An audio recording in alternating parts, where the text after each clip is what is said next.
સાપ પકડવા વાળા ક્યારેય ના બનતા. હા, હું જ કહું છું, આ ભૂલથી પણ ના કરતા, કારણ કે લોકોની નજરમાં આ ફક્ત એક સાપ પકડવાનું કામ છે, પણ હકીકત એ છે આ જીવન અને મોત વચ્ચેનો ખેલ છે. આ રસ્તા પર તમારી સાથે કોઈ નથી હોતું, ફક્ત એક જવાબદારી હોય છે. જ્યારે કોઈના ઘરમાં સાપ નીકળે છે ને, ત્યારે એ સાપ પકડનાર તેમને ભગવાન જેવો દેખાય છે. ફોન પર ફોન આવે, જલ્દી આવો, ઘરમાં નાના બચ્ચા છે.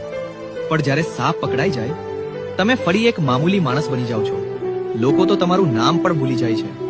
રાતના 2 વાગ્યા હોય, ઠંડી હોય, ગરમી હોય, વરસાદ હોય કે તહેવાર, બોલાવો આવે એટલે લોકો માટે નીકળવું જ પડે.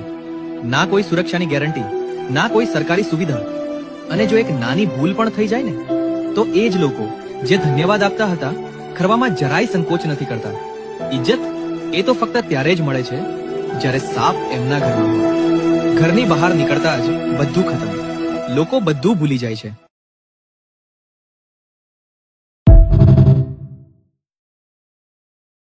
સાપ પકડવા વાળા ક્યારેય ના બનતા. હા, હું જ કહું છું, આ ભૂલથી પણ ના કરતા, કારણ કે લોકોની નજરમાં આ ફક્ત એક સાપ પકડવાનું કામ છે, પણ હકીકત એ છે આ જીવન અને મોત વચ્ચેનો ખેલ છે. આ રસ્તા પર તમારી સાથે કોઈ નથી હોતું, ફક્ત એક જવાબદારી હોય છે. જ્યારે કોઈના ઘરમાં સાપ નીકળે છે ને, ત્યારે એ સાપ પકડનાર તેમને ભગવાન જેવો દેખાય છે. ફોન પર ફોન આવે, જલ્દી આવો, ઘરમાં નાના બચ્ચા છે. પણ જ્યારે સાપ પકડાઈ જાય, તમે ફરી એક મામૂલી માણસ બની જાઓ છો. લોકો તો તમારું નામ પણ ભૂલી જાય છે. રાતના 2 વાગ્યા હોય, ઠંડી હોય, ગરમી હોય, વરસાદ હોય કે તહેવાર, બોલાવો આવે એટલે લોકો માટે નીકળવું જ પડે.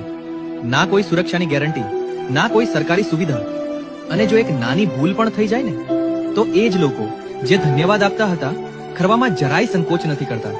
ઇજ્જત એ તો ફક્ત ત્યારે જ મળે છે જ્યારે સાપ એમના ઘરમાં હોય. ઘરની બહાર નીકળતા જ બધું ખતમ. લોકો બધું ભૂલી જાય છે.